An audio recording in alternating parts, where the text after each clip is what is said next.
Hey Claiborne, two surprising things happened last week. First, your instructions were way cooler than mine. And that's not surprising because I didn't expect you to have cool instructions. I just was shocked at how much more amazing your instructions were than mine, what with the web app and all.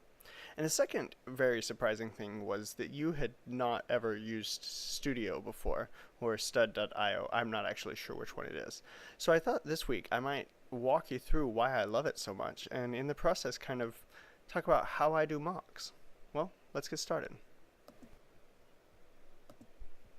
So perhaps the thing that I first and most love about Studio is the way that they've sorted their bricks. And they have a lot of bricks. They update it really frequently to include new ones. And also you can check or uncheck this option to hide bricks that don't match your currently selected color. You can even do that in the colors and hide bricks or hide colors that don't match the currently selected brick. This option is really great when you're actually building a mock, but since I'm not planning on building this, I'm not going to use that option right now. So what I will be building is a micro scale version of my house, which means I'm going to start with a base plate. In fact, I'm actually going to start with two base plates because I live on a hill, which is maybe an interesting story for later. And then one of the great things is the way that you can sort of select all of the bricks and change their color. And what I really like is when you change the color of the bricks, you get an automatic indicator that the brick doesn't actually exist. And you see that with the little yellow triangle that pops up. And then you also get this option to find compatible bricks, which is bricks in the inventory that do exist.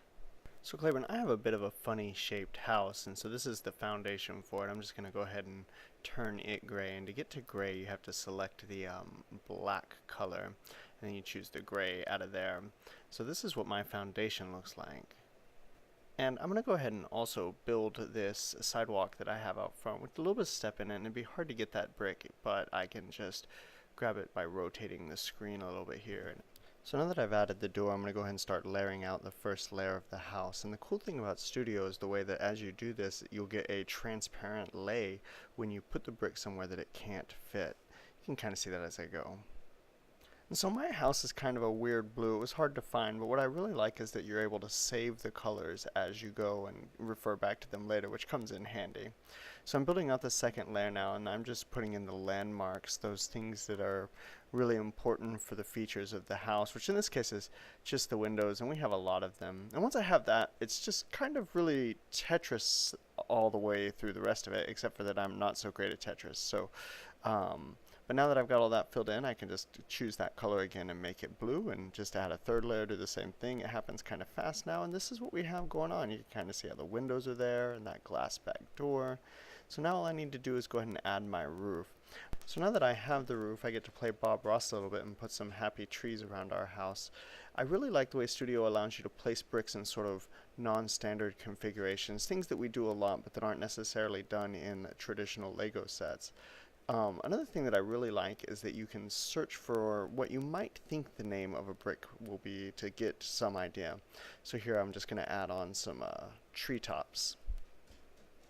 And I'm definitely going to be leveraging copy paste to just copy and paste these little treetops on top of all of my trees, which is something that I also leverage quite a bit. Well, Claiborne, now the only things really left to do are to color the trees. I'm going to use a different color, so I'm going to go ahead and select that. And then I'm really done. The last thing that I'm going to do is go ahead and render this, and that's something that's really cool about Studio, where you can generate these really high fidelity images with lots and lots of different resolutions. I actually just pick the highest. Once you pick that, you just kind of have to wait a little bit. Well, Claiborne, I hope you've enjoyed this preview of Studio, and I hope that maybe you'll give it a try. I'll see you next week. Over and out.